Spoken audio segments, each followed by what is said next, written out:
Today, we're diving into a concept from the blockchain world that could fundamentally change how we work together. I'm talking about DAOs. We're going to explore what they are, how they function, and why they're being called a new frontier for pretty much any kind of organization. So, let's start with a wild thought. Imagine an organization with no boss, no board of directors, no managers, just a group that can still make huge decisions and manage a whole lot of money. Sounds like something out of a sci-fi movie, right? Well, that's the core idea behind a DAO. Okay, so what does DAO actually stand for? It's a Decentralized Autonomous Organization.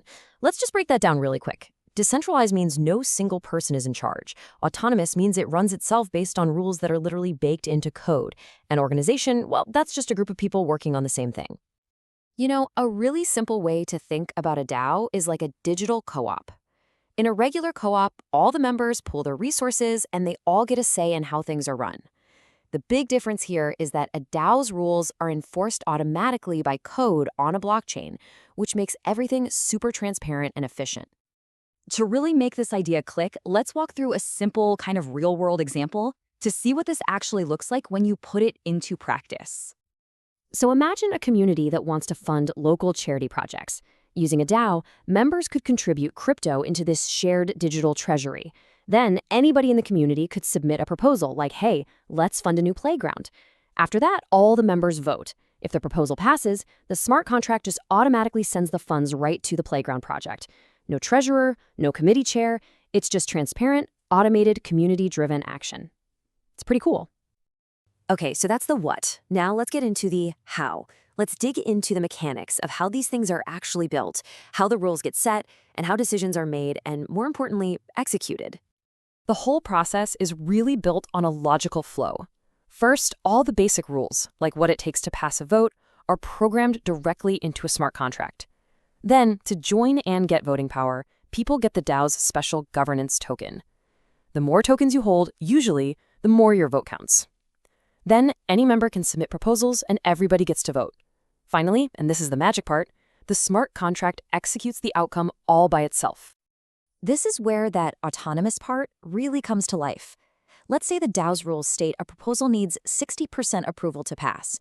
If a vote gets 70%, the smart contract doesn't wait around for a manager to sign off on it. It just does it. It automatically executes the decision, whether that's sending money or changing a rule. Absolutely no human intervention is needed. Of course, like any powerful new technology, DAOs are not perfect. They offer some incredible promise, for sure, but they also come with some very real risks. So let's take a look at both sides of the coin, the upsides and the downsides. The promise is really compelling. You get total transparency since every single transaction is right there on the blockchain for anyone to see. Anyone, anywhere in the world can join, and it's truly owned by the community. But on the flip side, you've got the perils. If there's a bug in the code, it can be exploited in a big way.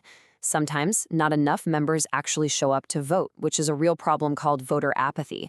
And the whole thing still operates in a pretty big legal gray area, which creates a lot of uncertainty. And that risk of code vulnerabilities, it isn't just a theory.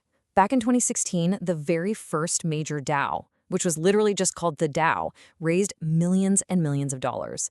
But a flaw in its smart contract was found and exploited by a hacker who drained a massive chunk of the funds.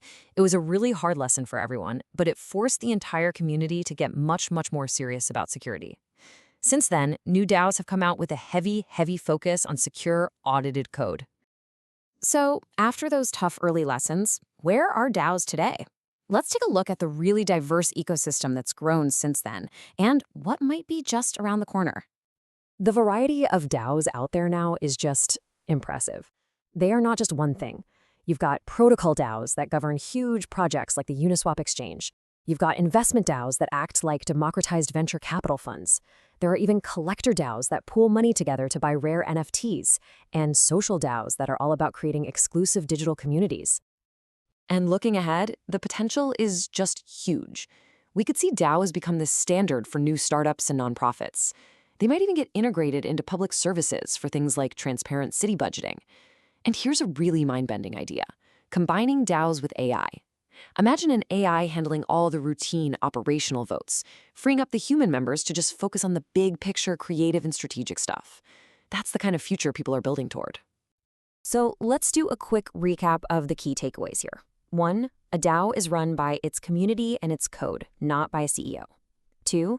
Governance tokens are what give members their voting power. 3. They offer this radical transparency, but they definitely come with real risks, like bugs in the code. And finally, 4. DAOs are already out there, powering everything from investment funds to social clubs. I think it's important to leave you with this thought. DAOs aren't just some nerdy crypto trend. They really represent a fundamental shift in how we can organize ourselves and manage resources, a shift towards a model that's way more democratic, transparent, and community-driven. Which, of course, leads us to the final big question. With all this potential for collaboration on a global scale, without any of the traditional hierarchies, could this be the future of how we build, invest, and create things together? I guess only time will tell.